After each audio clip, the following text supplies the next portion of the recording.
Bonjour à tous, j'espère que vous allez bien. Aujourd'hui, je vais parler d'un thème qui me tient à cœur. C'est un thème qui, selon moi, correspond à ce que la communauté musulmane devrait appliquer de nouveau si elle souhaite retrouver l'âge d'or qui était le sien par le passé. Certains ont peut-être déjà trouvé quelle est cette activité. En effet, c'est la lecture. La lecture qui, selon moi, est une activité essentielle pour le développement et la réalisation pleine et complète de chaque être humain, et même j'irai plus loin, je dirais de chaque groupe, société, et de chaque ère, de chaque temps. Je dis la lecture, car en effet, la lecture est essentielle. Par ordre chronologique, le Coran a été révélé tout d'abord, sourate 96, Al-Alaq, donc c'était la première révélation du prophète Mohammed sallallahu alayhi wa sallam, et donc on lui a dit cette injonction qui est Ikra. Ikra qui veut donc dire lire. Et donc Allah nous donne le signe ici, un premier signe divin qui est donc qu'il faut lire, qu'il est essentiel de lire. Son premier mot, son premier ordre, sa première révélation qu'il donne à Mohammed sallallahu alayhi wa sallam, c'est lis. Il ne le dit pas qu'une fois, qui plus est. La deuxième révélation est dans la sourate 68, Al-Kalam, donc la plume. Donc après l'écriture, on passe après la lecture, on passe à l'écriture. Autrement dit, il faut même peut-être élargir l'activité de lecture et plutôt parler de la connaissance. Il faut absolument retrouver ce désir en chacun d'entre nous de la connaissance. Je dis chacun d'entre nous car la communauté musulmane est, pour reprendre une allégorie de l'avalanche, en effet, nous sommes comme chacun un flocon. Et si nous ne nous responsabilisons pas, soit il y a l'avalanche, ou soit la neige est maintenue sur la montagne. Mais si personne ne se responsabilise concernant la nécessité de se développer personnellement et individuellement au maximum, d'être le plus beau des scénarios de soi-même, dans ce cas-là, le risque d'avalanche est très grand. Maintenant, que lire ? Que faut-il lire pour justement être un musulman le plus accompli possible? Selon moi, il y a 3 types de lecture. Premier type de lecture, c'est bien évidemment la lecture divine, la lecture du Créateur, à savoir les livres sacrés, et bien évidemment, le premier d'entre eux, le Coran. Pas besoin d'argumenter, je passe tout de suite au deuxième type de lecture nécessaire à lire. C'est un livre un peu plus particulier, c'est une lecture, le deuxième livre d'Allah, qui est la lecture, une lecture divine, à savoir la nature. En effet, la nature se lit. Chaque matin, quand vous vous levez, chaque soir, quand vous vous couchez, les va-et-vient du soleil, les va-et-vient de la lune, le va-et-vient des nuages, ou alors le va-et-vient même des oiseaux, des ruisseaux, tout cela sont des signes. Ce sont des signes qu'il faut savoir lire. Alors, soit vous passez devant une chrysalide et vous pensez que ce n'est qu'une chrysalide, ou soit vous passez devant une chrysalide et vous y voyez un papillon qui va s'envoler avec les plus belles des couleurs qui sont sur ses ailes. Il y a 2 manières de voir les choses. Soit uniquement ce qui fait face à vos yeux, ou soit vous regardez avec votre œil intérieur. Et quand vous regardez avec votre œil intérieur, alors le ciel n'a plus du tout le même sens.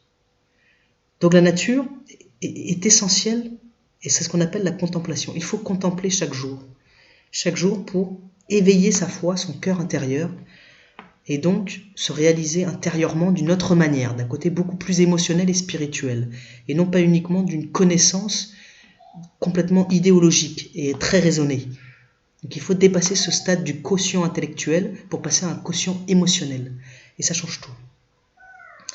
Dernier type de lecture, c'est les livres, bien évidemment, qui ont été écrits par les créatures de Dieu.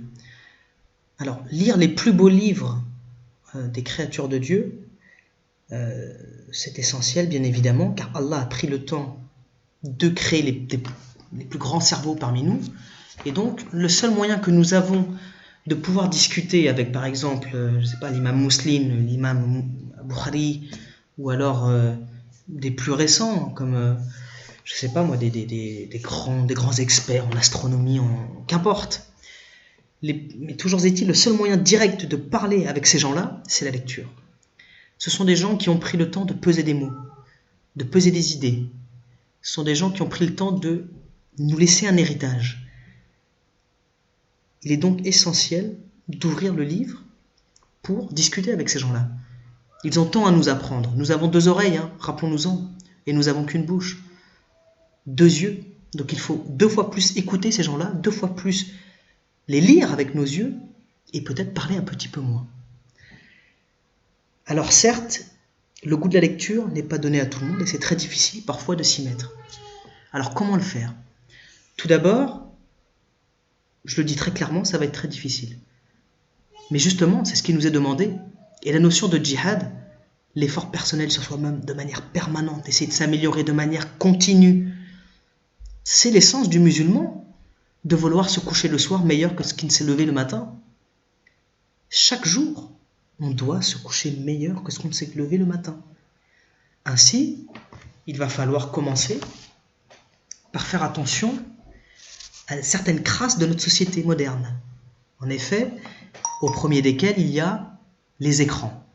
Les écrans, je ne crache pas dessus, ils sont très très utiles. En effet, ils nous permettent de communiquer rapidement, de voyager même à travers le monde, de faire plein d'opérations qu'on ne pouvait faire avant. Mais cependant, leur problème, c'est qu'ils nous étouffent. Ils nous étouffent véritablement. Il faudrait trouver un autre mot, c'est pire qu'une addiction. Ils prennent le pas sur toute autre activité. Le développement de l'individualisme, justement, est une des mères du développement des écrans. Ainsi, il faut essayer, petit à petit, pas à pas, car Allah aime les gens endurants et qui mènent des efforts quotidiennement, petit à petit, essayer de diminuer ces écrans au profit de la lecture, au profit de la connaissance. Car, une question que je vous pose, toutes ces heures sur les écrans que vous avez passées, dites-moi une idée que vous avez pu en tirer qui vous a permis d'être meilleur en tant qu'être humain et de pouvoir argumenter sur un côté que vous avez développé en vous que vous pourrez dire à Allah le jour de la résurrection. Toutes ces heures passées sur les écrans, en moyenne 4 heures chez les Français, chaque jour, toute l'année. Par contre, prenez un livre, lisez-le. Et si vous l'avez fortement aimé, car il faut lire les livres qu'on aime, il ne faut pas se forcer non plus bêtement, je suis certain que dans quelques années, vous vous en souviendrez encore et que ça vous aura changé un tout petit peu. Il faut donc se souvenir que nous sommes musulmans et qu'en tant que musulmans, nous avons une responsabilité. La responsabilité, c'est de ne pas se laisser aller, c'est de ne pas choisir la facilité, de porter le poids que nous sommes capables de porter, sans rentrer dans l'excès, toujours avec mesure, et de savoir que le jour de la résurrection, nous devrons rendre des comptes, et notamment répondre à la première injonction qui nous a été faite, à savoir Iqra. Car en effet, la conséquence peut être dramatique pour l'individu, mais aussi pour toute une société. La conséquence de ne pas lire, de ne pas avoir la connaissance, c'est tout simplement l'ignorance. Et quelqu'un qui est ignorant, c'est quelqu'un qui est aveugle, au sens le plus littéral du terme. L'ignorance, c'est tout simplement l'obligation pour une personne de croire sans savoir, sans fondement. Ainsi, si vous êtes ignorant, vous ne pourrez jamais vous défendre sur quoi que ce soit. Vous ne pouvez jamais utiliser votre libre arbitre, car n'oublions jamais que si le Mektoub est écrit par Allah, le libre arbitre, c'est à vous de l'écrire. Et Allah nous attend là-dessus. Ainsi, si vous n'avez pas de connaissances, vous ne pourrez pas passer à l'action. Demandez à un mécanicien de réparer un moteur dont il n'a pas la notice, j'en sais rien par exemple, il ne pourra pas le réparer. Il faut qu'un jour, il ait pris le temps de lire la notice pour réparer l'objet. Autrement dit, il faut donc s'y mettre. Voilà, donc j'espère que ça vous a plu cette petite vidéo. Je vous souhaite bon courage à nous tous pour que nous essayions de rendre la communauté musulmane encore meilleure. Et bien évidemment, si tu n'es pas musulman et que tu écoutes cette vidéo, je pense que ce thème s'applique à tout le monde entier. Merci beaucoup. Au revoir.